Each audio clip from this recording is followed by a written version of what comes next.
आज हम पढ़ेंगे व्याकरण का कुछ भाग। ये बाल व्याकरण है, पढ़े होंगे, उन्हीं का है। इसमें देखिए डिफिनेशन लिखा हुआ ऐसा परिभाषा है जो आपके बुक में मिलेगा, लेकिन इनको समझना है।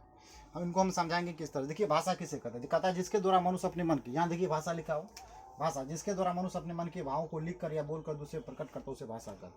याद रखिए हम लोग बोल पाते हैं, ये हमें भाषा।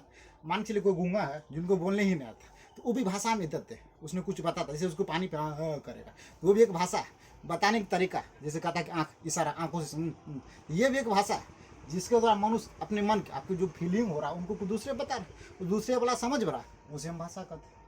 अब देखेंगे व्याकरण। कहता व्याकरण उस शास्त्र को कहते जिसके पढ़ने से मनुष्य शब्द की उत्पत्ति शुद्ध लिखना और बोलना सीखता है, उसे व्याकरण कहते हैं। अब देखिए होता क्या, जैसे हम लोग भारत का संविधान है, संविधान हमें रूल रेगुलेशन सिखाता है। इसी तरह कि जैसे रूल रेगुलेशन सिखाता है, इसी तरह देखिए जब व्याकरण पढ़िएगा तो उसका भी रूल रेगुलेशन ये किस में होगा? व्याकरण होगा, इस बुक में होगा कि पूरी तरह से जैसे हिंदी कैसे लिखना या पत्र कैसे लिखना, ये पूरी व्यवस्थाएं व्याकरण में होगी। इसलिए कहता है व्याकरण शास्त्र को कहते हैं जिसके पढ़ने से मनुष्य शब्दों की उत्पत्ति शुद्ध लिखना और बोलना सीखता है, उसे व्याकरण कहते हैं। लिखना भी सीखेगा, कैसा सीखेगा? शुद्ध लिखना और बोलना। लिखना और बोलना हिंदी से आप देखिए बहुत कितना गलती होता है, हिंदी बोलने में भी प्रॉब्लम होता है। स्त्रीलिंग पुल्लिंग ये सब मायने रखता है। ये हम किससे सीखेंगे?